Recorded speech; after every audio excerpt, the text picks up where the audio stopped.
Hey, and welcome to another episode of Gone for the Win.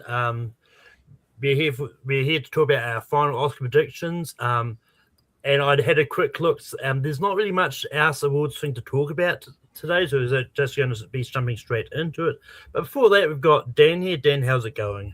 It's going great, Malcolm. This is the time of the year that we look forward to. This is our Super Bowl. The movie pundits, the movie gurus, the movie buffs, whatever you want to call us. This is our Super Bowl time, and we haven't hit our Super Bowl, but we are at the beginning of Super Bowl season, if you will. And so we are about to do one of my favorite things, and that is to do our Oscar predictions, which I cannot wait. I've been waiting for weeks for this. So I'm excited. Also here we've got guest Tyler. Tyler, how's it going? And for those that may not know you, introduce yourself. Thank you. Yeah, hello everybody. My name is Tyler Banark. I'm a film critic living here in Kansas City. I also write for From the Fourth Row. Dan, you talking with those Super Bowl puns all the way over there, and you see you in that Patriots hat. It gets me kind of jealous as a Chiefs fan. So I'm a little salty, but hey, it's Oscar season. It's a wonderful time of year. I'm ready to get down to business. But with that, how are we going to run down these predictions? Is I'm going to pick categories, start from the bottom and work our way up to Best Picture. I'm going to go to a person and go, what is your five? If anyone's got anything different, then we can talk about if there's anything different that people may have. But yeah, time to start from the bottom, which is the categories no one really cares about, but I think it's still worth predicting anyway, and that's the short categories. So starting with live action short, I just went with the five that the top five on Gold Ruby was, just because I don't know anything about the shorts. It's not really anything that I have heard of before. So for live action short, I've got Beyond Silence, The Boy with White Skin, Adu, A Friend of Dorothy, and Amarella. Does anyone have anything different? I have one difference. What do you have, Dan? I have Butcher's Stain. All right. I don't know But anything about these either. I haven't seen them. I'll be getting Yeah. them all once we get the 15 nominees, Malcolm. I'll get them all to watch and review. I won't get anything ahead of time, which kind of stinks. yeah, I mean, normally I'll read up about them just to see if there's any like known names in that might elevate some of these, but I didn't have time to do all that today. Me neither. Neither do I. But Dan, what are the five you have for best documentary short? Best documentary short. I have All the Empty Rooms, Armed Only with a Camera, the Life and Death of Brent Renaud, All the Walls Came Down, Bad Hostage, and Cashing Out. I've got one difference there. I've got The Devil Is Busy. And I got that at 6. So Yeah. And Tyler, do you have anything different? No, I didn't know. No, again, I've never seen any of these, never heard of any of them. But yeah, if the opportunity presents itself to check them out, I'll do so. Yeah. But Tyler, what is the five you've got for best animated short?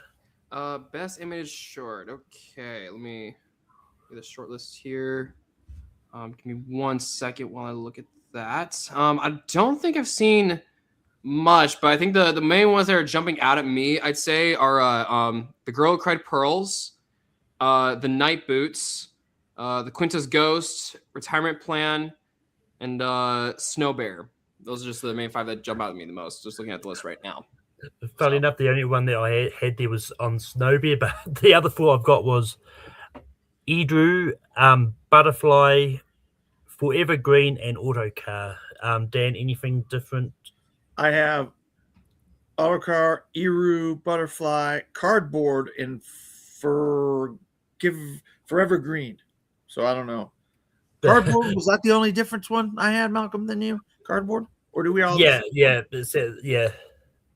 Right, but now time to get into the categories that everyone all cares about, which is everything else. Stuff we actually we can talk about what we know something Yeah. about. Exactly. Yeah. But moving on to best international film, this might be pretty self-explanatory, but the 5 I have is Sentimental Value, It Was Just an Accident, The Secret Agent, No Other Choice, and Surat. Those are my exact same 5. The only thing I will say is that if any movie's going to make a surprise nomination, I think it'll be The Voice of Henry Job. But yeah, the 5 you said, same for me. Yeah, And I will say this.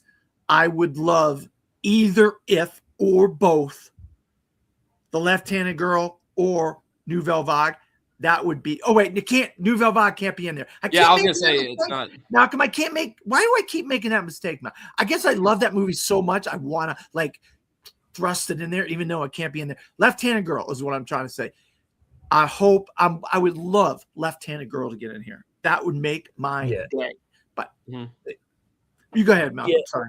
Yeah, no, what about to say it's no surprise that we all have the same 5. These are the 5 obvious ones. Surat's been picking up a lot of steam lately, and I think at this point, predicting it not to get in, I think is very risky as it is. But moving on to best documentary feature, Dan, what other 5 have you got for documentary? All right, now this could be a little wonky because you don't know what the doc branch is going to do because they're all over the place. But I got not one of my favorite films of the year, I might add, The Perfect Neighbor. One of my favorite films of the year, 2,000 Meters to Andreevka, The Alabama Solution, Mr. Nobody Against Putin, and Apocalypse in the Tropics. I've only got one different to that, and that's Cover Up. I've seen Cover Up, love Cover Up. I've seen all 4 of these, by the way, except for one, and that's Mr. Nobody versus Putin. But Tyler, anything different? Yeah, it's documentary features not really a category that I look into, but from what I've been seeing and hearing, The Perfect Neighbor seems to be the front runner right now. Come See Me in the Good Light. I've been hearing a little bit of buzz about that, especially since there's a song, the song from that movie might be a contender for another category later on. Yeah, I mean, I guess, some of these I've heard of, some of them I haven't, but yeah, it'll be interesting to see what goes down here. But yeah, moving on to best animated feature. This might be another one we go 5 for 5. But Tyler, what are the 5 you've got for animated feature? All right, so I got K-pop Demon Hunters, The Rifle, Best Animated Movie 2025, Zootopia 2, Elio, Arco, and Little Amelie or The Character of Rain. Yep, those are the 5 I've got. Yep. I got the same 5, and I will say that whatever wins this category at the Academy Awards has to have an asterisk by it. Why? Because I think the best animated feature, best animated movie of the year wasn't submitted by its country or the producers of the movie because they're a communist country and they don't want to be involved in American awards. Oh. Neja 2 is the movie that Neja 2. Neja 2 is Neja. Oh, okay. Overrated. They're from China. Overrated. Oh, wow. Oh, okay. Yeah, it was okay. Yeah. It was okay. Okay. All right. Yeah, I mean, this animated feature, I don't think there's another anime movie that I think can break in here because I think these are the 5 it's been all season. There's I think if there's going to be a surprise in here, chances that it might be Bad Guys 2, but I don't see that happening at all. That's not really done anything. No, I agree. But moving on to best visual effects, what I've got for best visual effects, I've got Avatar: Fire and Ash, Superman, F1, Frankenstein, and Wicked for Good. I got the exact same thing, Malcolm. Yeah. I got Sinners and The Lost Bus in there as well for there because yeah, I think The Lost Bus has been it's been a quiet movies award season, but I've been seeing it come up a little bit for best visual effects, and from what I remember seeing that at TIFF last year, the visual effects were the best part of that movie. Pretty good, not a great movie, but I think the effects in that movie were fantastic. So that's my 2 cents. I'm bringing up the shorts because I don't know if The Last Bus was on that. Yeah, they got the Last Bus was on there, Malcolm. Oh, The Last Bus was there? Yep. Ooh, that The Last But Bus. Yeah, I mean the fire. It looked like he was literally in flames and in fire during that movie. How Yeah. they created those fire sequences is incredible. That had to Yeah. be visual effects, Exactly. Yeah. but it looked real. Mhm. I felt like I was literally in fire watching the movie. 100% agree with you, Dan. Yeah. That might have actually convinced me to maybe change it. if I think because of that, because I for some reason I didn't realize it was on the shortlist, but yeah, but I do, and I just saw that recently, and I thought it was actually pretty good. So maybe I'll change it. I haven't decided yet. But Dan, what do you have for best sound? All right, best sound. I got F1, Sinners, One Battle After Another, Avatar, Fire and Ash, and Frankenstein. Oh, I've got one different. do I? I've got Surat. Same. Okay. Yep. Just because Surat has broken into sound in a couple of other places. I think Mhm. that I think there's a chance that could be a bigger play than what people may think. Yeah, and especially since like it got a lot of nomination love for the Golden Globes, and it got shortlisted a lot here for the Academy. I think so. I think like it might a lot of people might be underestimating Surat. So I'm with you there, Malcolm. No, I got it at 6. So there you go. I'm not like crazy, like, but what are you gonna do? I have one other difference. Yeah. But moving on to best song, Tyler, what do you have for best song? All right, so my prediction for best song, I got Golden from K-pop Demon Hunters. I Lied to You from Sinners. Dear Me from Diane Warren, Relentless, just because we need to have our, shoe-in Diane Warren song. And then I also doubled down on Sinners and added Last Time I Seen the Sun in here, and Train Dreams from Train Dreams, which I don't think that last one should be in there, but it's been coming up a lot, so might as well just throw it in there. So I've got 3 different to that. I'm making the bold swing here that this is the year we're not going to get Diane Warren in this category. Oh, not nominated at all? And I Wow, don't okay. have. So I've got the Girl in the Bubble from Working for Good, because I do think at least one of them are getting in. Mm-hmm. I've got Dream is One from. Actually, I've only got 2 different. Sorry, I forgot about Train Dreams, but I've got Dream is One from Avatar, Fire and Ash, the Miley Cyrus song. But those are the only 2 I've got different here. Dan, did you have anything else? I got a mix of both of you guys. I got K-pop Demon Hunters. I got Sinners. I got Wicked. I got Train Dreams, and I got Diane Warren. I want to have that Avatar song in here so bad, but I just don't know if I don't have the cojones to take Diane Warren out. So I'm keeping.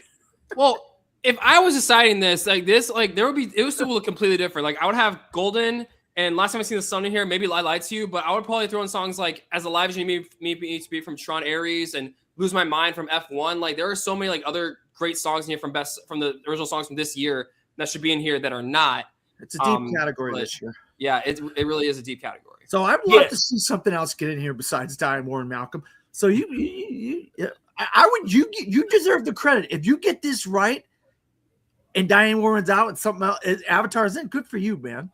Well, see, that's why I'm making the bold swing here. Was like, it's one of those ones like, if it was like from a movie that I think a lot of people have like seen or heard of, like, then yeah, I'd probably still predict the Diane Warren, but because like it is for her documentary and she did get the honorary Oscar last year, so they may think we've given her something. Like we don't have to keep nominating her all this time. But yeah, it's one of those ones like, because it's a deep category as you said, Dan. Like I think there's going to be some like things here happen here, and it's one of those ones like.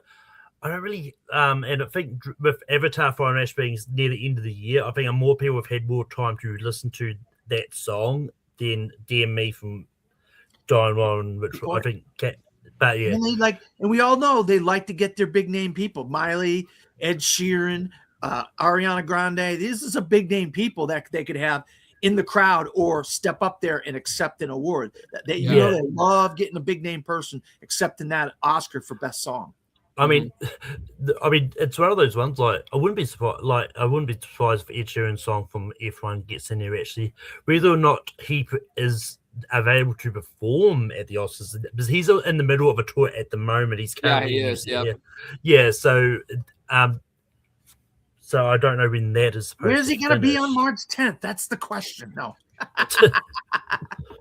Well, he's currently in New Zealand at the moment, so okay. That's how you know that. That's how I know he's on tour. But moving on to best score, I've got Sinners, One Battle After Another, Frankenstein, Marty Supreme, and F1. Whoa! Okay. All right, who wants to go first? You want to go first, Tyler, on this one? Yeah. So, Malcolm, I'm glad that you have F1 here because I honestly I think it's kind of a gutsy move, even though it's my favorite score of the year. But the one place we have different is Hamnet.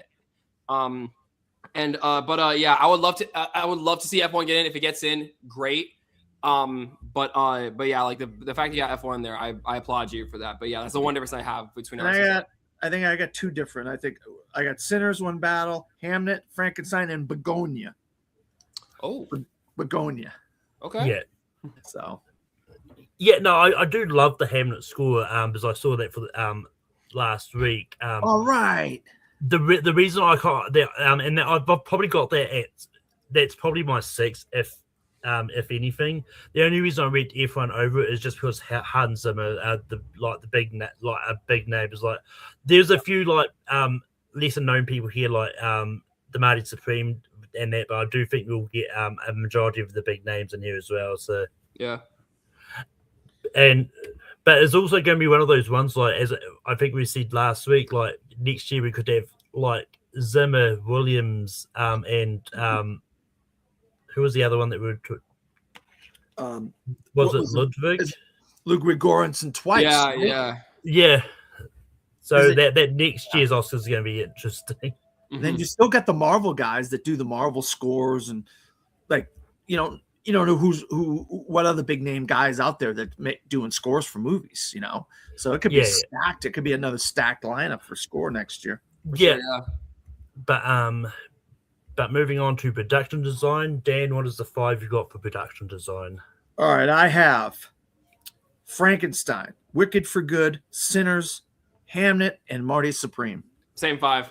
Same 5. Oh, easy one for us. Yeah, I would love to see Fantastic Four get in here because the production of the movie was fantastic. But yeah, I agree with you guys that the 5 that Dan mentioned are the 5 that I think should get in. I mean, if you're thinking, I read a lot of comic books in my day, Tyler, thousands, hundreds of, and I swear to God, that movie looked like what a Fantastic Four comic book looked like. That's how good that movie looked. That's why I was like, damn, man, they made the Fantastic Four movie look like a Fantastic Four movie supposed to look. And that's pretty hard. But okay, Malcolm, go ahead. Yeah, no, I was about to say, I was like, Fantastic Four, I think, is as another one that I think like could get in, but I don't think it's taking out one of these 5, and unless they said Wicked. We've seen the same stuff last year. We don't want the people there's like Wicked for Good. Like there's not a lot of different production design than they did that was in the first part. They could do Elphabet's Cave or the other castle, the new castle. Whatever. I'm just putting stuff out there like you don't know what they're looking at, or they're presenting in the award. We're putting this production value up because of this, whatever. We don't know what they put up, Yeah. But I mean, it's one of those ones to try and predict a Marvel movie that not in visual effects is it's very rare for a Marvel movie to end up in other categories than visual effects. Although I think we did get Logan and screenplay at one point, didn't we? And Fantastic Four, what, 6 or 7 categories or something? I mean, not Black Panther is what I meant to say. Yeah. 10? Did it make 10 nominations that year? I think it was about. It was somewhere around 7 to 10. Yeah. I think it might have been 7. Okay. But moving on to best makeup and hairstyling, Tyler, what are the 5 you've got? All right, so I got Frankenstein, Wicked for Good, The Smashing Machine, Sinners, and Marty Supreme. I've got one different. I've got two. I think the Smashing Machine has kind of fell off. While I think it, I do think it still has a slight shot at makeup. I'd say it would be my 6, but I've got the Ugly Stepsister getting into this 5. But Dan, what do you have for makeup and hairstyling? And I got One Battle After Another and The Ugly Stepsister because of Sean Penn. I'm only putting it in there because of the Sean Penn stuff. I could be completely off in left field on One Battle After Another. I think when you're looking at the best picture contenders and the people that are potentially going to win a lot of awards, when they see One Battle, I'll just put that in there, put that in there, put that in there. Sometimes they do that. And maybe they might do that for this because of the Sean Penn situation. But Ugly Stepsister, Malcolm, I'm right there with you. I'm praying this gets in. This would be such a win for that movie. So let me ask you guys this: like, what exactly is like the big makeup and hair thing in One Battle After Another? Because if you keep mentioning Sean Penn, Dan, but like, what more is there besides like that weird haircut that he has? I mean, no, his whole face is mangled. At the end of the movie, he goes and he sits in front of the Christmas. You don't remember that? Towards the end, okay. Yeah, okay. yeah.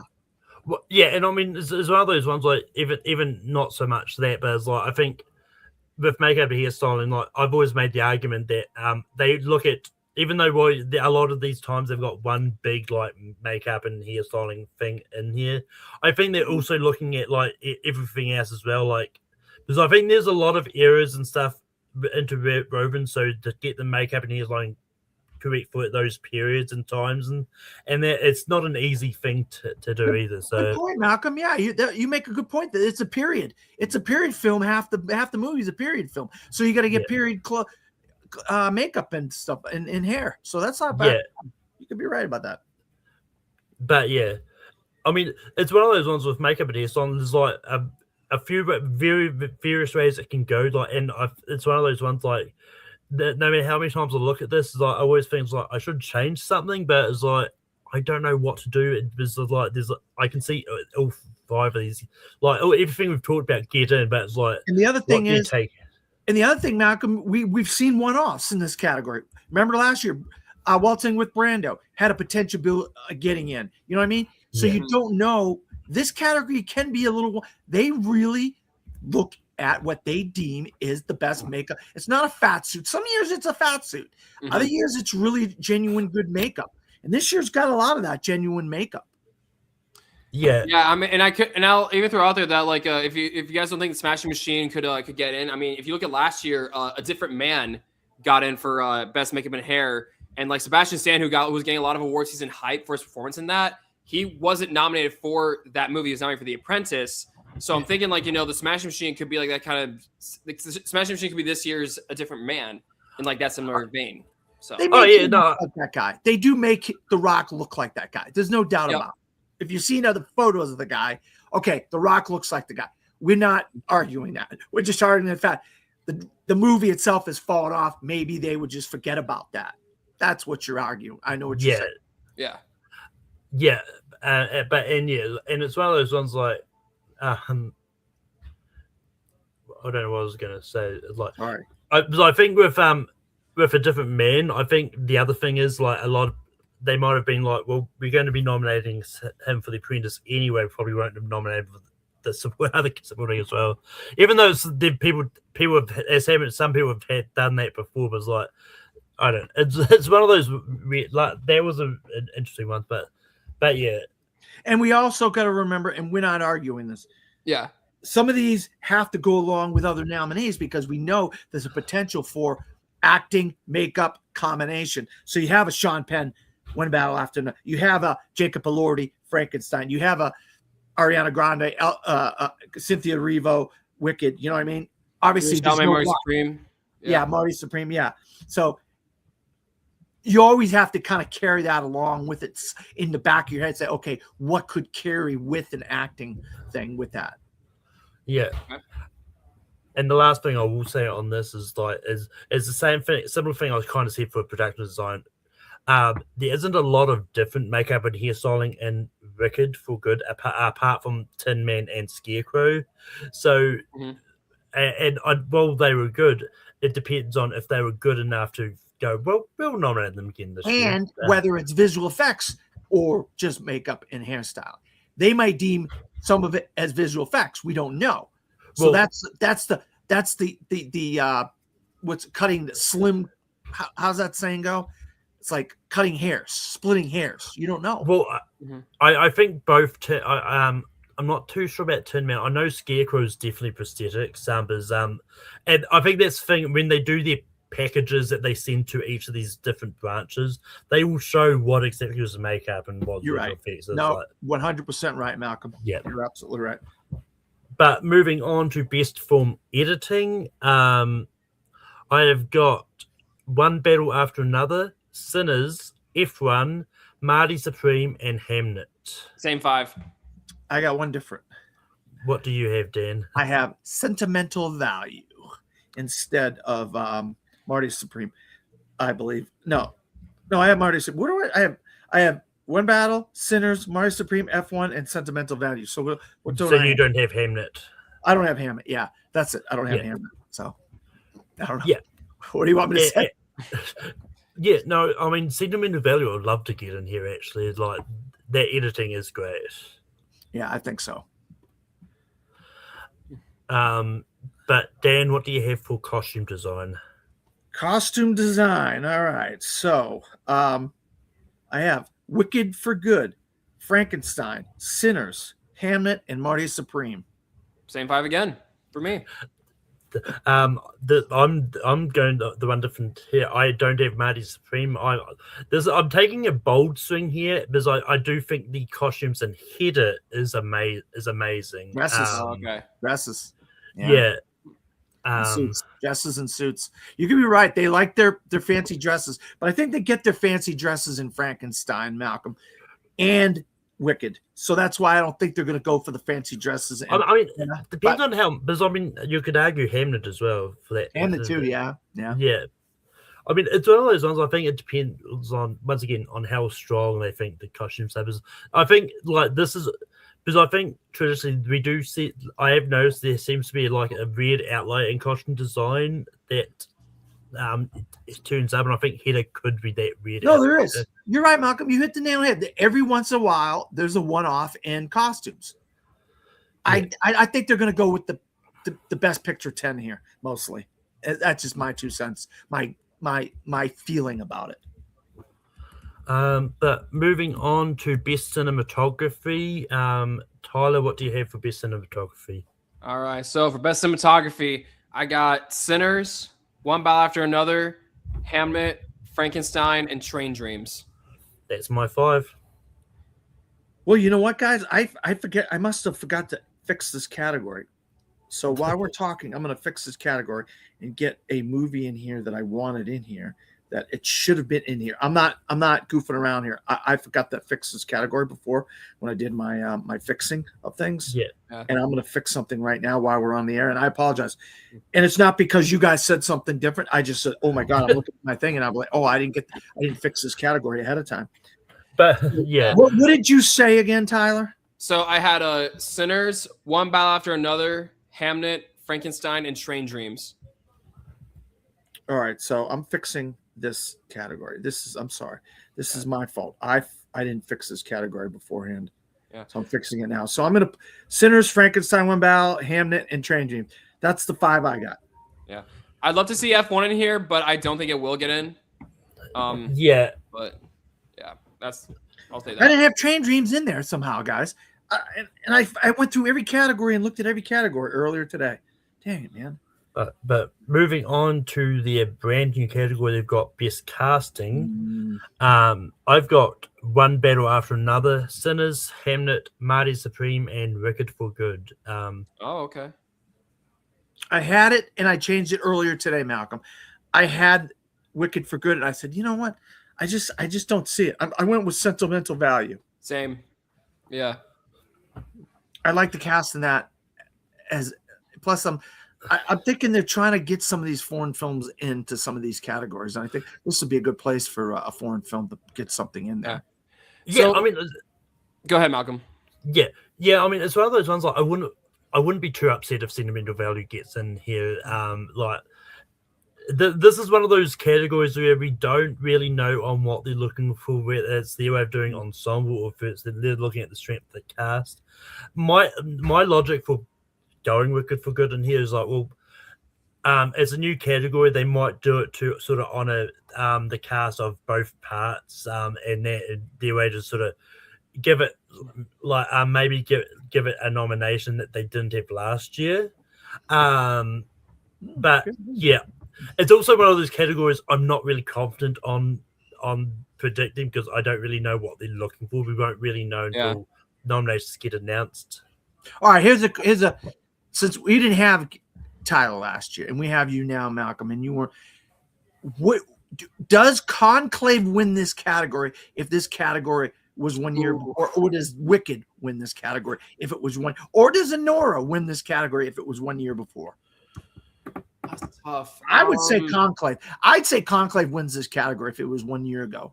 I probably have to agree. It'd be a close race, but yeah, I think Conclave might have the edge there, especially given that it won Best Ensemble at SAG. So, yeah, but the one thing I was gonna say about this category is that well, it's like cinematic box office achievement at the Golden Globes. It's so brand new that like we didn't really get an idea of like what the Globes are looking at until this year. So like when it comes to best casting, you know, in your guys' opinion, what do you think the Academy will look for most? Like who has the best ensemble, or like what casting director made the best casting choices? There's 2 points there, Malcolm, and I'm going to let you speak in a second. There's 2 points there. First of all, who is now? It looked like that to me, like they were going for the most celebrated casting director, and that's why Sinners won. And it also looked like they were trying to give a second place award out. And I feel, and you guys can tell me if I'm wrong, that they're saying that Sinners is second place, and then that's why Golden Globes gave it to Sinners and not to One Battle After Another. But the actors, there's only one award. And so we'll find out if it's Sinners or One Battle. And then if it's Sinners, then we got a real race on our hands.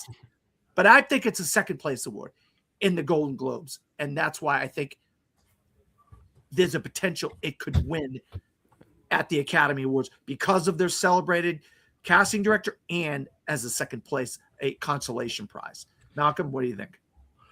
Well, I was about to say is I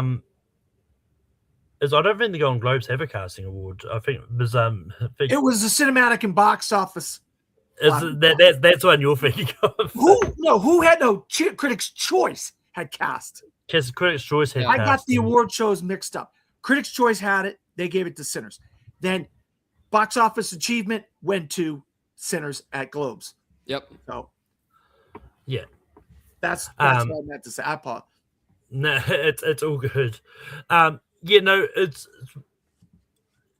one of those ones like it's one of those ones like because if they're looking at the sort of strength of the casting and or who made the great casting choices and stuff, like it's one thing. It's just one of those categories where we don't know anything about, and to be honest, I still don't even know anything about what they're looking for the Cinematic and Box Office Achievement Award, where they nominate Avatar: Fire and Ash before it even comes out. But we knew it was going to make $1 billion, Malcolm. We knew. They knew. We knew. Everybody knew it was going to make $1 billion. Tyler, go ahead. So my whole comparison with this category in Cinematic Box Office Achievement is that like I'm with you, Malcolm. Where like the first year we got Cinematic Box Office Achievement, like I'm like, okay, what exactly are we looking at when it comes to this category? And then Barbie wins. And then you look at last year and Wicked won. And then this year we got Sinners. And I feel like, okay, we're 3 years in. Okay, now we have an idea of what they're looking at for this category, like what to expect from this category. Second place. Like, casting, obviously they're giving it to the casting director, but like, but are they looking at like, the ensemble and like how they did, or are they looking at the casting choices? Because I mean, and like, for example, here, like, they could throw in, I mean, I don't know if Weapons got shortlisted, but like if Weapons becomes a nominee and it wins, I feel like it could be, they could have won or like get nominated based off the casting choice of Amy Madigan as Aunt Gladys and like, not like the whole ensemble. So like that's my whole mindset with that. Yeah. But yeah, again, it's a new category. I think we'll have like the cinematic box office achievement effect where like it'll give it a couple years to see like what to expect, and then we'll have an understanding of like of what to expect in the category. Yeah. So. But it's still going to be the actors are going to come out first, and we know that it's going to go to one battle after another. We know it. So are they going to give one battle after another both of them awards? I mean, it's possible, because partially because like when they're voting on the Oscars, they might because they think that, and we'll get to the sporting categories in a minute, but they may think because the one battle, if they are looking at the ensemble, they might think, well, Sean Penn and Benito, they're going to split the Oscar. They may not even win that category, but this is the way of getting them a win, even though it goes to the casting director. That's kind of what I'm thinking. But yeah, look, you're right, Malcolm. Even though it's a different body of voters, okay, it's critics, but they did give us an idea of what potentially the Academy could be thinking by giving it to Sinners because of the well-storied veteran casting director. Yeah, and I mean, it's one of those ones like, And they didn't have the category until they formed their own union. When they formed their own union, it took them a few years, and then they get their own category. So is it the casting directors voting? I mean, you would imagine so, but yeah. But I think it's also one of those ones like, even though I think it takes a few years to cement a new category into the Oscars anyway, but it is what it is. Spent more time than I thought we were going to on that category, to be honest. No, but, it's an interesting category, though. Yeah, it is definitely. But moving on to best original screenplay, Dan, what do you have for best original screenplay? All right, original screenplay. I have Sinners, Sentimental Value, Mario Supreme, It Was Just an Accident, and Sorry Baby. Same 5 again. I've got one different, but because and if Sorry Baby gets in, I wouldn't be too upset. But I'm making a bold swing and maybe going Weapons sneaking in here, because if I think it's one of those ones like, with PGA having Weapons in their 10, that kind of puts it in maybe a good spot to get into Best Pictures, and I think that we may, aside from Best Supporting Actress, it may get this as well to sort of help bolster that push to get it in. Am I confident in having Weapons in here? Not really, but it's one of those ones that it's like, yeah, that's something that I could see happening. It's a swing. It's a swing. Yeah, I would not be surprised if Weapons got into Best Screenplay because the one of the aspects that stood out to me the most about that movie was the script. But I think with all the other 5 that was listed, there's something about Sorry Baby that screams like, this is the movie that will get into Best Screenplay and nothing else. A one-off. So they do have screenplay one-offs. We've seen that before.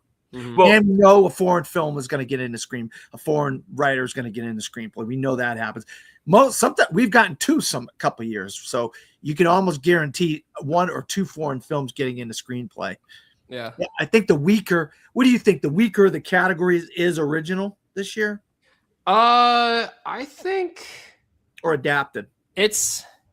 I don't know, it's kind of 50-50 for me this year. But I know there have been a couple of years where like it's gone back and forth on which one's the stronger category. But yeah, I think for this year, I think adapted might have the edge, was like a 51-49 kind of thing. Yeah. But yeah, if I had to lean one way, I'd say adapted. Yeah, I mean, when it comes to sort of one-off nominations in screenplay, my one-off is actually in adapted, which we'll get to right now. But Tyler, what do you have for adapted screenplay? Okay, so I got One Battle After Another, Hamnet, Bugonia, Frankenstein, and Train Dreams. Yeah, I don't have Train Dreams. That for me, that's probably the 6. I've actually got Wake Up Dead Man, the Knives Out movie in here because the last 2 Knives Out have been nominated at the Oscars. So and Wake Up Dead Man is just as good as the other 2. So I could see this also getting into adapted, but I don't see it getting anywhere else. That's my one off. But Dan, anything different, or you've got?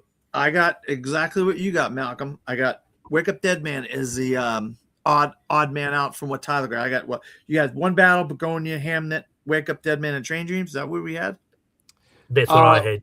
Yeah, One Battle, Hamnet, Begonia, Frankenstein, Train Dreams. I only had Train Dreams in there just because it's become the second Netflix movie to get attention. Like I think we all thought a few months ago it was gonna be Jay Kelly. Like it was gonna be Frankenstein, Jay Kelly were gonna be the 2 main Netflix movies. But rest in peace, Jay Kelly, and now it's Train Dreams. Has become that second film. Yeah, I've seen them all. So I'll tell you right now, I like Train Dreams better than Jay Kelly. Yeah. I like Jay Kelly more, but I mean, but unfortunately, his chance had gone out the window like long ago. So. I will say I will be really shocked if Jay Kelly still manages to get sneaker. Yeah, at least if Jay got at least 1 nomination, I would genuinely be shocked. But he's got the best. I mean, that's the reason. That's the only reason is because of him. Noah Baumbach. He's gotten in the screenplay before, one of the screenplay awards in the past, multiple times, right? Yeah, he's had a couple nominations for screenplay in the past, so that's the guy you can't count out as Noah Baumbach in screenplay. But also somebody we haven't mentioned in the screenplay awards that look, he's got 2 movies. How do you count out Richard Linklater? I mean, I would be absolutely happy if Blue Moon got in for, I don't know if it would count as adapted or original, but if Blue Moon gets in, I would be a very, very happy man. I will say that. Yeah, I forget what category, which of the 2 categories it is as well. I'm just quickly looking at yeah, Malcolm's really pretty good at this. All right. Malcolm, before you say what it is, I'm going to take a guess and say it's original. It was what it'd be eligible for. That's my guess. Yeah, it looks like it's original. It doesn't on the Wikipedia page, it doesn't say it's based on anything in particular. So I'd say it's original. It could be between that and Sorry Baby for the 5th spot in original. Wow. So we have some good races in the screenplay categories, actually. Yeah. But it's one of those ones where it comes to Blue Moon. I think its chances is really one category which we've still got to get to. Because I haven't seen it yet. Oh, you're saying one category that you think something is going to get into, but not 2 or more categories that could potentially it could get into something else. Yeah, I think it's definitely getting into it one category. Okay, I got you. All right. If it gets into more, that's a good sign. I wouldn't be too surprised. I haven't seen it, so I can't judge the movie on itself. Like it's definitely a screenplay contender, Malcolm. When you see it, you can tell it's really a great, whip smart, fast-paced screenplay between about 5 actors, and then one actor gives incredible performance. So there you go. Mm-hmm. But with that being said, moving on to the actors, because best supporting actor. I've got Jacob Elordi, Stellan Skarsgård, Sean Penn, Benicio del Toro, and Paul Mescal. Same 5. Now, since we all got the same 5, I'd like to see what your order is, Malcolm. What your order is? I've got Jacob Elordi first, Stellan second, Sean Penn, Benicio, then Paul Mescal at 5. I know. Okay. Tyler, you go. All right. I got Jacob Elordi at number 1. He's my favorite supporting actor the whole year. Then I got Paul at 2. And then I'd say Benicio at 3, Sean at 4, Stellan at 5. Yeah. I got it a little bit different than you guys. I have Stellan Skarsgård at number 1, Jacob Elordi at number 2, Sean Penn at number 3, Benicio at number 4, and Paul Mescal at number 5. So we all have it slightly different. Yeah. So you're saying Jacob Elordi is going to win. You both think Jacob Elordi is going to win his Oscar for this role? I think so. I mean, I'm saying this as a member of like, because like of the same generation as him, because like I'm Gen Z. Like, and last year, Mikey Madison like broke down the door for like Gen Z actors winning Oscars, and like because being the first one to do it. And so I think Jacob Elordi can do it. And from what I've seen in Frankenstein, you know, his performance is that genuine, wonderful. Like, seeing him go from, you know, Nate Jacobs in HBO's Euphoria, you know, being this, you know, this rude, awful guy, to being this, you know, this gentle giant, and Frankenstein's monster in Frankenstein, you know, it really shows lots of how far he's come, and he really proves himself and like makes a big statement with this movie. In fact, that he works with Guillermo del Toro, and I would not think that that actor director cop duo would never happen. The fact that it happened and it worked as well as it did, I think Jacob's got it. And like he's got a Critics' Choice win under his belt, which nobody saw coming. So I think if that momentum keeps going with SAG and BAFTA, I think Jacob could lock in, you know, the Oscar, because I think right now I think the main two horse race right now for this category is him and Stellan, just because they have the win so far. But I'm very confident in Jacob right now. And I feel like it's the Christopher Plummer thing. It's a guy who's been in the business a while, who's given a lot of great performances over the years, who's put in the work. The guy just had a stroke, and he's able to do this role post-stroke and do a great job with it. And you didn't even know he had a stroke if you didn't know. And so I think it's a Christopher Plummer award, where they're going to say, we're going to reward this guy who's been in the business and put in the time for many, many years. Malcolm, what do you think? Well, I was about to say, I don't necessarily think of that. Like, I always hate doing the argument. It's like, oh, it's the like overdue award narrative thing. I always hate those narratives. But I mean, this is one of those ones, like, if Stellan wins, he does definitely deserve it, because I think he was great in Sentimental Value as a whole.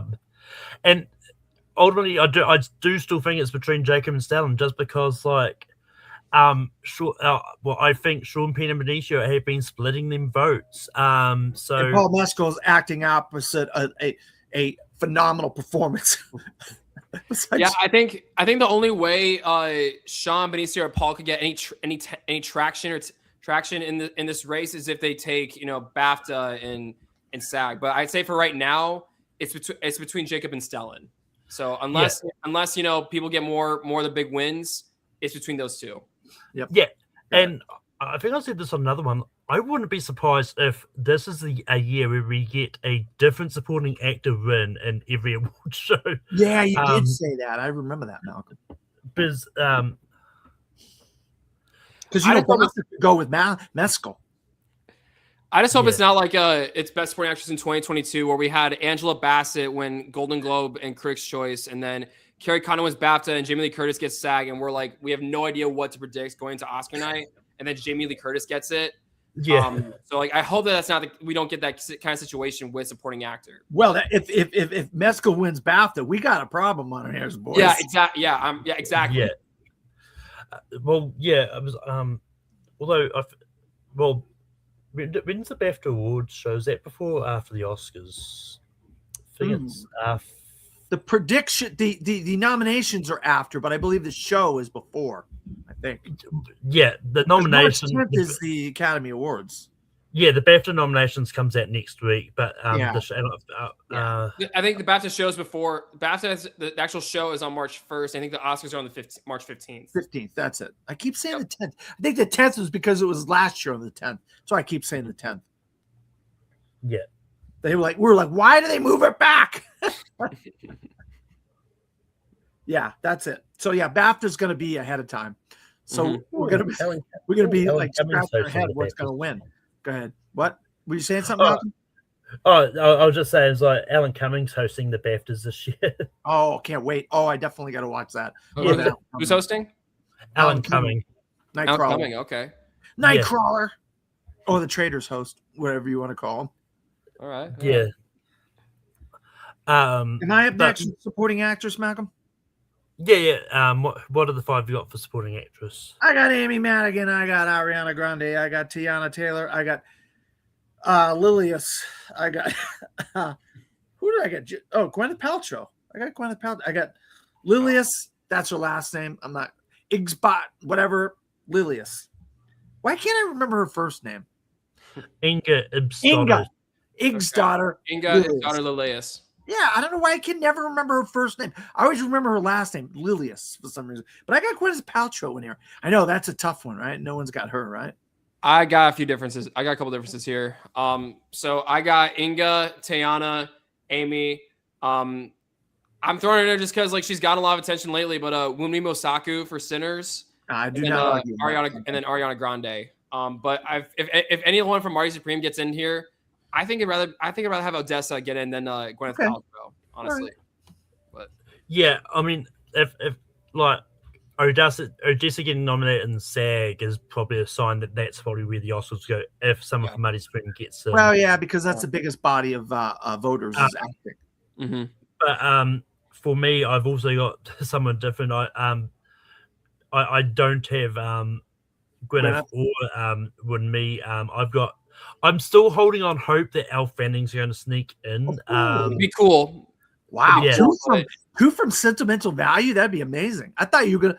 Okay, never mind. I'm arguing with myself now. That's good, Malcolm. Yeah, Elle Fanning would be cool. But she has like it. I feel like she's been crickets all season, and like Inga's been the one who's been getting more attention than her between the two. Well, I mean, but I think they both were nominated at the Golden Globes. It's one of those cases where it's like this category is like because I did at one point I had this as my Gold Derby double down category where it was like where I put to get the 500 on. There was like I switched it around with supporting actor and that was becoming more obvious. But it's that fifth spot where it was like it could go to Gwyneth Paltrow, it could go to Odessa, it could go to Elle, it could go to Woodby. It's like there's really not a lot that could go wrong here, but yeah. But moving on to Best Actor, Tyler, who do you have for Best Actor? Okay, Best Actor. I'm really hoping we go 5 for 5 here, but I got Timothée Chalamet, Leonardo DiCaprio, Ethan Hawke, Wagner Moura, Michael B. Jordan. That's my 5. Got those same 5. Good. No arguments there, boys. Yeah, all right, let's play our game again. Who do we got winning? Timmy? Oof. We all got Timmy? I got so Timothy and Ethan are my two favorite lead actors of the whole year.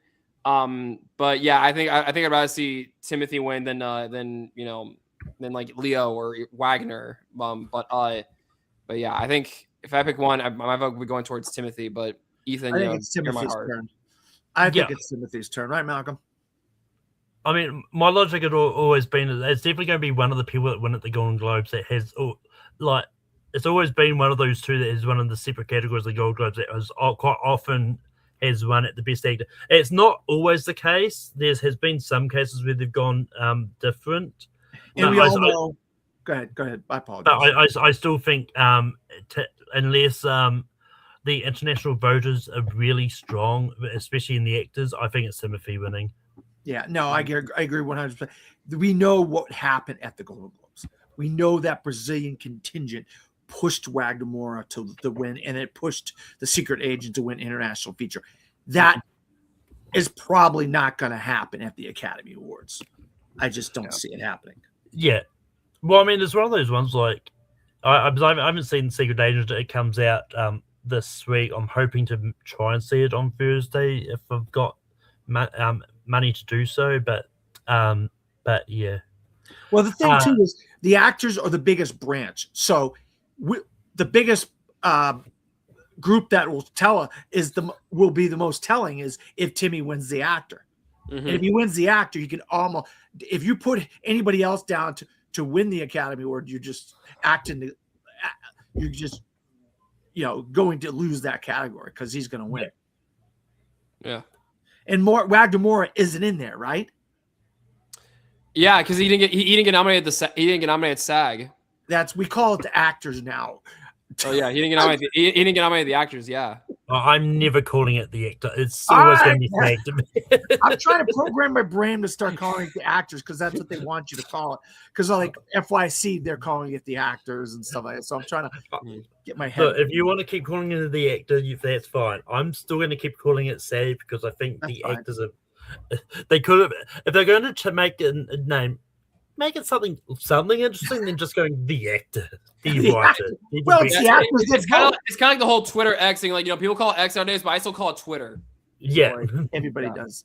Yeah, no, you're right, Malcolm. You're right.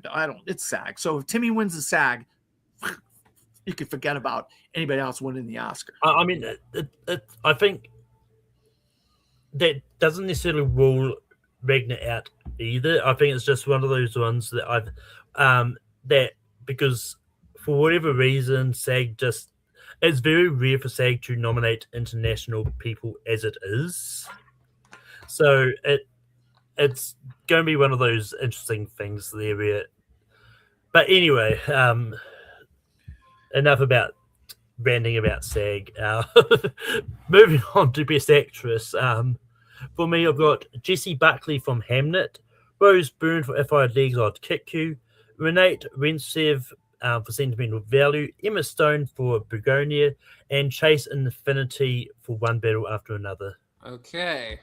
I got one different, and it's only because I don't know. I guess I'm just hanging on here, hoping for this to happen, but I have a bad feeling it's not going to happen. So I got one, and that's Cynthia Erivo. That's my only difference. As much as I'd love to see Cynthia get in here, and like there are a bunch of other people than my one difference, I unfortunately have that fifth spot. I have Kay Hudson for Song Sung Blue. I haven't seen the movie, but everything I've heard about her is that her performance in it is really, really good, and she's getting a lot of awards. She's in Attraction as well, so that's why I have her in here. But if Chase Infinity gets in, I'm cool with that. If Cynthia gets in, great. Heck, even if Amanda Seyfried got a Testament of Ann Lee, I'd be fine with that. Even though haven't seen that movie yet either. I don't think many people have because of the suit later bangling up the release. It's a deep category. The Best Actress is a deep category. I will say they're all great. They're all great in their various movies. They all have just as much of a chance to get in as anybody else's, as far as I'm concerned. I just picked Cynthia because I guess I'm kind of just holding on to that last grasp of ounce of threat. Like I like Cynthia so much in that movie. She's one of the only things about that movie I like. And I think she kind of got a raw deal in song. I think she's not going to get nominated in song. So maybe this will be a way for her to get a nomination again. But I don't, just probably the wrong thinking. I mean, to be fair, we don't really like song is one of those categories that could go anyway. She could still get nominated in song. Good point. Even though as well, even if she does get nominated in song, though, it's not her getting the award; it's the person who wrote the song, which unfortunately Cynthia Erivo did not. Yeah, so there you go. Yeah, but yeah, what I was going to say is like I was looking at this before we went live. It's like I almost made that change to swap Chase Infinity out for Kate Hudson myself. It's like I love Song Sung Blue. I think she is great in it. I'm not 100% confident that it's going to translate. I know she's getting a lot of attention lately. I just don't know if that's going to translate, but I wouldn't be upset if she gets in either. Well, I feel like she's like the heart of the movie. I mean, like she's the beating heart of that movie. And if you're saying that the beating heart of that movie doesn't deserve an Academy Award, then I think a lot of the other things about the movie kind of fall flat in a way when it comes to awards. You know what I mean? But hey, what do I know? I mean, it's not that I don't think she deserves it. It's just that I think that, once again, that fifth spot, it's one of those ones that is like, there's a lot of other good performances around there. So it's like... No, I agree, Malcolm. Can I just make one argument here? Can I just make one argument on this? Yeah, go ahead. So we have Precious. We have Gabourey Sidibe. We have Barkat Abdi in Captain Phillips. That's the spot in these categories that you say the person, and every year this happens. Somebody comes from out of nowhere. You have no clue who this person is until you see the movie, until award season starts, and then bam, bam, bam, bam, wham. There you go. Chase Infinity, Barkat Abdi, Gabrielle Sidibe. You know what I'm saying? That's all I'm saying. And that's that spot, fifth spot in these acting categories. You know what I mean? Mm-hmm. Yeah, I mean, it's one of those ones like, because I think we can all agree like at least the two definite nominations is Jesse and Rose. Oh yeah. And Renee, so it's like even. Well, isn't there? See that's the thing. Once again, because she wasn't nominated at SAG, she's the same case as Magna Moore. It's like good point. So for all we know, she could end up being the one that misses. Oh wow. Because I mean, while I don't want that to happen, because I do think she's great. Like, see, I love Sentimental Value. And that, but it's but she should have been nominated for Worst Person in the World, in my opinion, and even that didn't happen. So yeah, I'm with you there, Malcolm. I think Worst Person in the World is a better movie than Sentimental Value, and Renata Reinsva's performance in that is also that much better. But yeah, I think I feel like Joachim Trier has finally broken down the. I mean, he got nominated for Worst Person in the World. He got nominated for that. But I think Sentimental Value is what helped him get over the edge and into Hollywood. And I think, and I think Renata, that could be the same case for her too. So. Yeah, but yeah, I mean, it's one of those ones like debating who else is getting nominated is going to be one of those tasks. Was like, I mean, it's going to be between Jesse and Rose that's winning anyway. It's like it doesn't really matter who else gets nominated. Yeah, but I mean, the seeds were there, and we weren't following the seeds. Is what will be the 5. If you go back and look at the seeds, why didn't we follow the seeds? Like a bird, a good bird. Now, that's what will happen, and we'll be hitting ourselves over the head and say, "Come on, why didn't I look at this or whatever?" It happens all the time. We're just so I'm so wanting Cynthia to get it, and I'm thinking, God, please get Cynthia in, because I love her in the first movie. And she was basically the only good thing in the second movie, in my opinion. But hey, what do I know? But I get the director now, Malcolm. I'll get the director. We've been going on. All right. So director, we got Paul Thomas Anderson. We got Ryan Coogler. We got Chloe Zhao. We got Josh Safdie. And we got the one that I think a lot of people don't have in it. And you guys might not even have it. And that's Guillermo del Toro. Okay. That's who I have.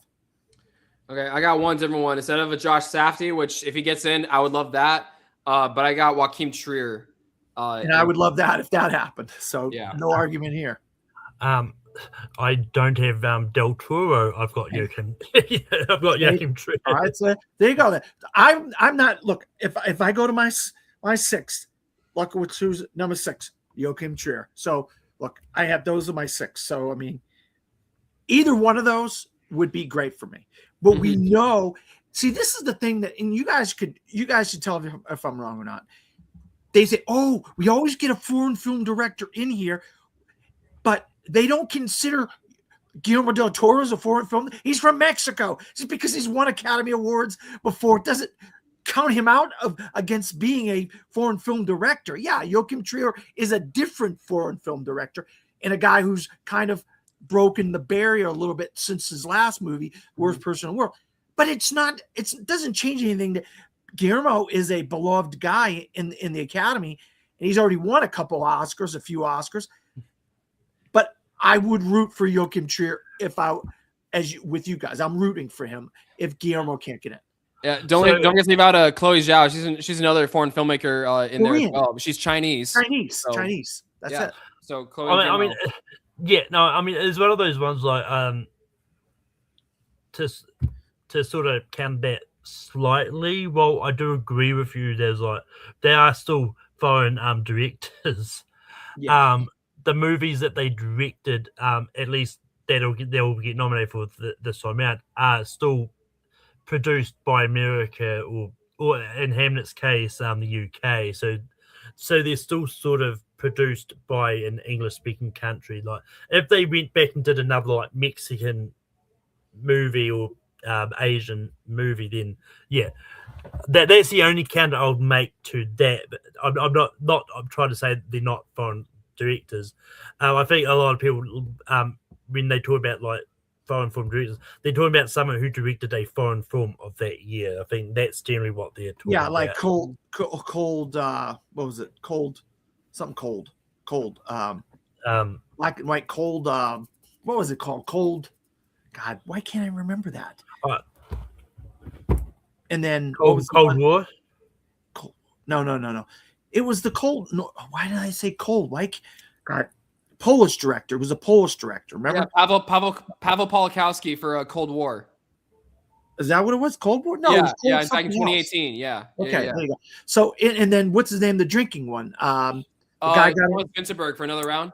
Yeah. So that's basic what they're trying to get at. Well, one of these guys who actually made a foreign film, and their foreign film got them into best director. That's what they're saying, not a foreign film director that made it English language film, whatever. So you're correct. You're 100% correct, Malcolm.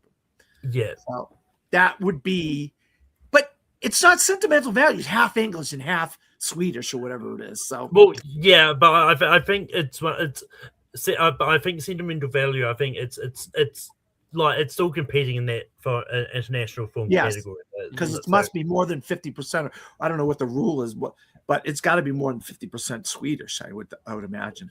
Yeah, to be considered a non-English language, it has to be more than 50%. Yeah. But I think it's more because of what it was about. But it's, like it'll be weird for a American actress going to Sweden to just suddenly start speaking Swedish because it's a Swedish movie. So, but moving on, Tyler, what do you have for Best Picture? Okay, so I got One Battle After Another, Hamnet, Sentimental Value, Sinners, Marty Supreme, Frankenstein, The Secret Agent, Train Dreams, and these last two, I think was where I feel we might defer on.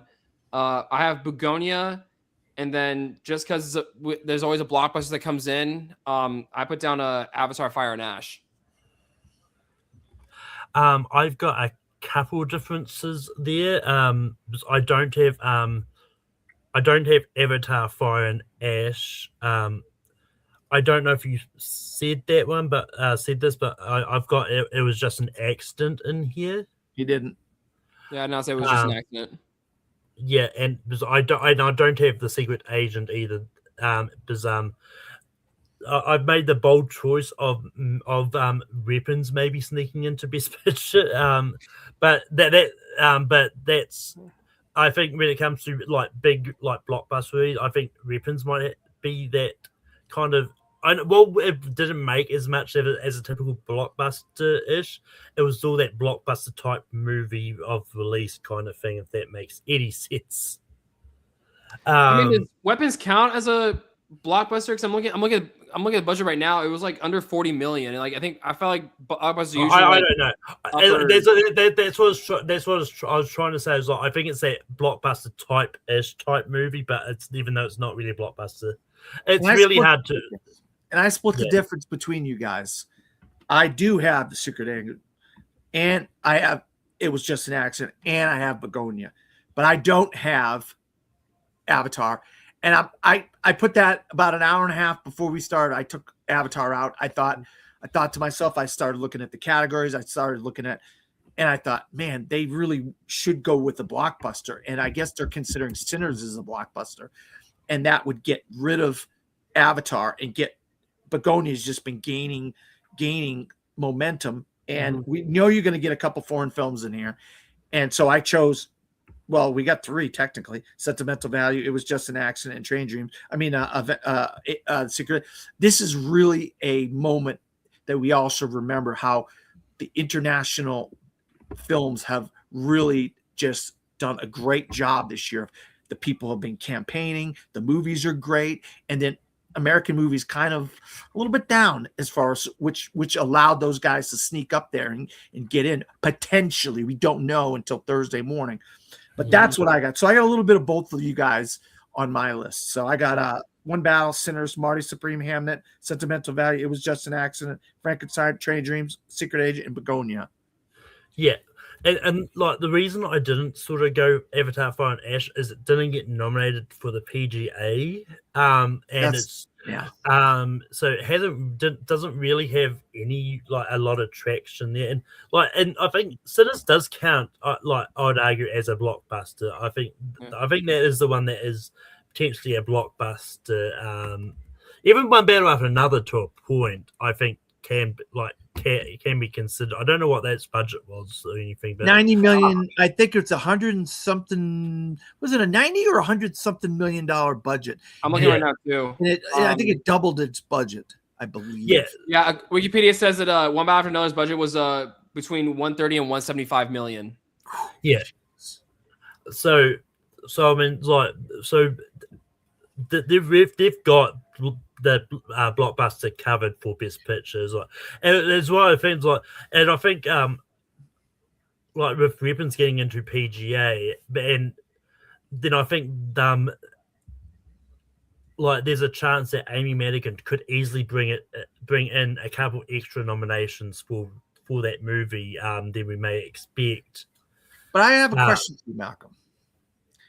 On a previous episode, you and I discussed, and you said you would debate having 4 Warner Brothers films in Best Picture. What changed your mind on that, if you don't mind me asking? No, it's more like I said I wouldn't be surprised if we get 4 Warner Brothers movies. I wasn't against getting multiple Warner Brothers movies in here. I think it was just one of those ones I was looking at as like I just wasn't that confident that Wicked for Good is going to get into Best Pictures. Like, and if it's not Wicked for Good, what else could it be? It was like, and my only choices was like either F1 or Weapons, and I ultimately decided to go Weapons just because I think F1's getting a lot of technical love. I just don't know if it's going to get Best Picture. Okay, what's your philosophy on a potential of 4 Warner Brothers films getting in, Tyler? Well, 4. I mean, I know One Battle After Another, Sinners. What would Weapons? And then what would the 4th one be? F1. F1. It's a split Apple Warner Brothers production. Okay, all right. Now, if F1 gets in over Avatar, I think that'd be fine. Just my main thing is that I was just looking over all these nominees and like making my predictions. Like I don't know how long it's been since the studio has had more than 2 movies nominated for Best Picture, because because I was considering it was just an accident to be on here, but then I took it out and put it Avatar: Fire and Ash in instead, because Neon would have, if I left it in, Neon would have 3 movies in that, Sentimental Value and The Secret Agent. So like I'm trying to think, like, would this be the year that a studio would get more than 2 nominees in for Best Picture? I have 3. Yeah, that's what I have. I have it. It was just an accident, Secret Agent and Sentimental Value. So I do have Neon getting 3. I think what happened was, and you guys could tell me, Focus dropped off, A24 dropped off, because there was a potential early on. We were thinking 4 or 5 studios could get 2 in. And Netflix has kind of got 2 in. We know Netflix has got with Frankenstein and Train Dreams. You know what I mean? Focus is Begonia and Hamnet. Yeah, and to add on, and sorry to interrupt, Dan, but like to add on to that too, Searchlight, they've been absolutely quiet this whole season, and they had 2 possible movies that could be Best Picture contenders, and Is This Thing On and The Testament of Anne Lee and Rental Family. Yeah, and like so, like they had all these possibilities, but yet I think it's management. I think Searchlight was mainly what dropped the ball this year more than A24 or Focus, like or any other studio. I think it's Searchlight that really screwed things up this year, I think. Yeah. Especially if they release strategy for most of the movies, like because like the Testament and Lee is one of those movies I forgot had even come out at any point in the. It's still yet to come out in New Zealand too. It's like I think it comes out in February. Well, what happened, Malcolm? I'll tell you, it was a Christmas release, LA and New York. Then it was like second week in January in the rest of the country here in America. So this week is when people are getting The Testament of Anne Lee. In some markets still didn't get it. So that's Focus gets these movies. They buy these movies. They're great campaigners, but then they don't have the best strategy of rolling out their movies at the right time.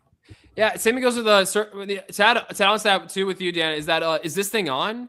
Like that movie had like basically, I feel like the movie had 2 limited release dates, like December 19th and Christmas Day, and then on January like 8th or 9th, it finally got a wide release. We finally got it here in Kansas City. Yeah. So like yeah. I feel like same thing with Orlando. Yeah, and so like I feel like something went wrong with Searchlight in terms of like the rolling out of their movies and like what they're because I honestly thought this thing on was gonna be like a much bigger contender solely because it's a Bradley Cooper movie and the fact that A Star Is Born and Maestro, his 2 previous films, got a lot of love, and Is This Thing On just absolutely quiet. Well, difference in money. You're talking Netflix. You're talking Warner Brothers. Yeah. Those are big boys. They're putting their big boy pants on. Searchlight's little boys. They're little boys. I mean, it's one of those ones.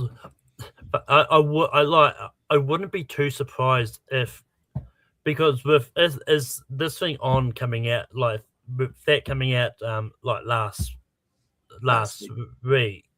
Mm-hmm.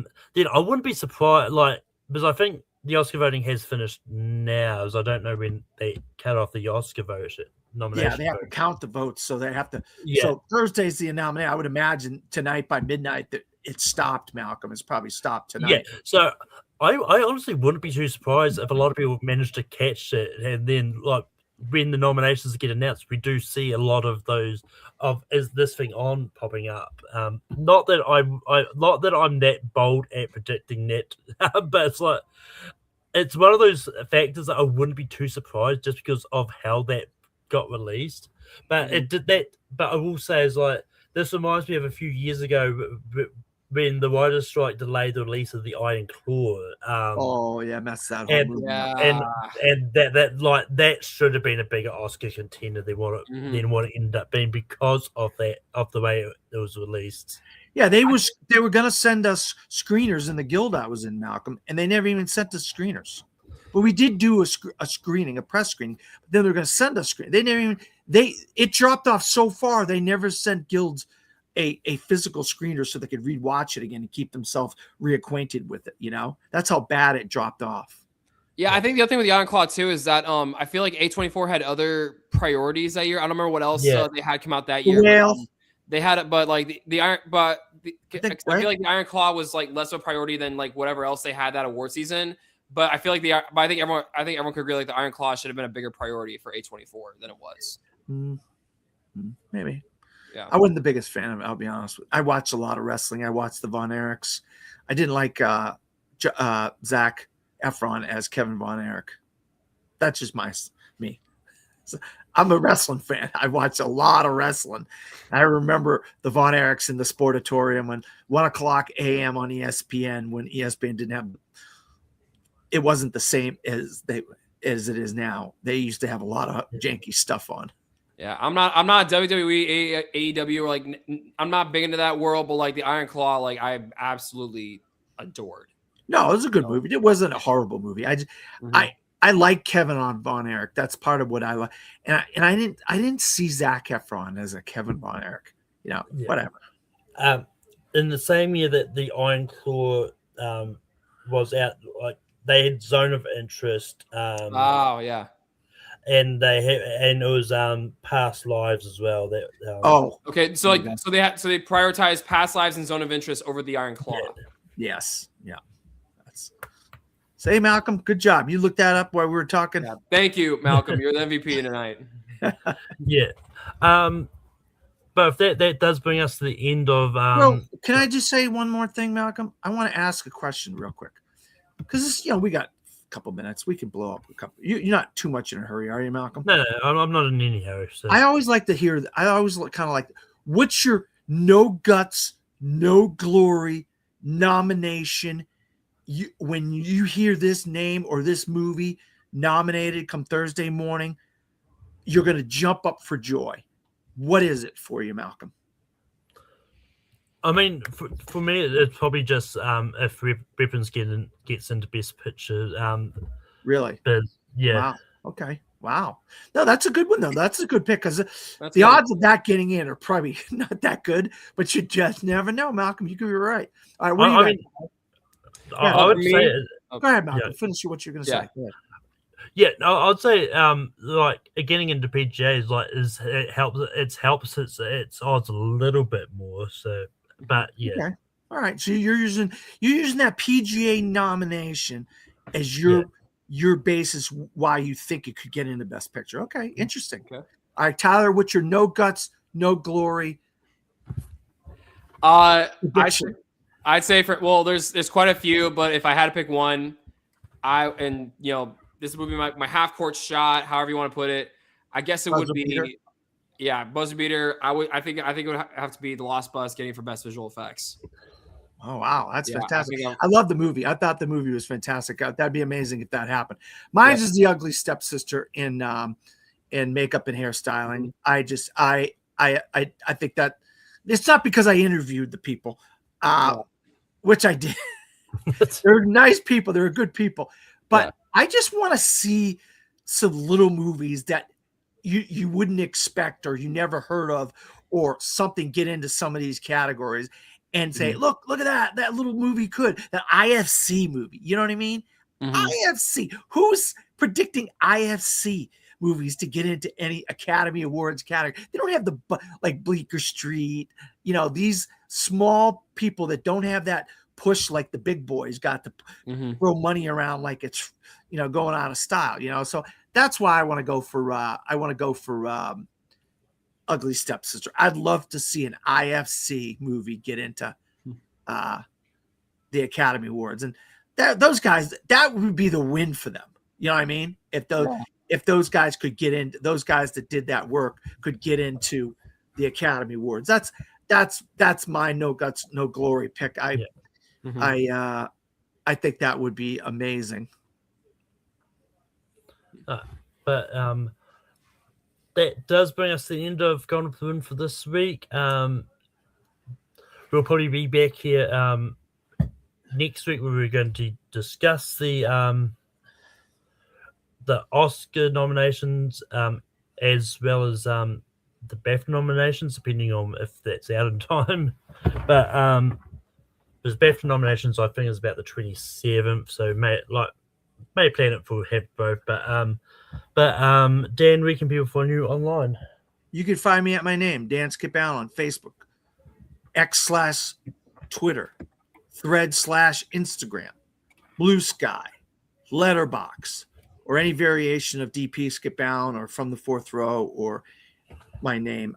Also, I am the owner, editor-in-chief, and head film critic of FromTheFourthRow.com, where you can find all kinds of awards coverage from this man who's now taken over from the Golden Row. Tyler is, so he's my awards guy for the site. And so these predictions that we just did tonight on this show are going to be in an article on the site very soon from that man right there. You're looking at him, Tyler. And but I also have all kinds of awards. I got all kinds of TV show coverage. I got all kinds of movie coverage. So if you're looking for a movie and you want to know what we think of a movie that you saw or whatever, you can just go to FromTheFourthRow.com. Also, I was involved in creating a game show called Movie Mutations over the last couple of years, and I'll be on that very soon. We're going to be mutating Rocky. We're going to turn Rocky into something else. We'll see what it is. Well, who knows? We don't know what it is until we play. Also, I'm over on the Movie Hero Network a bunch of the times. I think I'm going to be on this week. We're going to be talking about the best movies of 2025, I believe. Is that what I'm going to be on? Yes. Series movie battle tournament fights, and also I'm over on Rank 'em with Malcolm sometimes.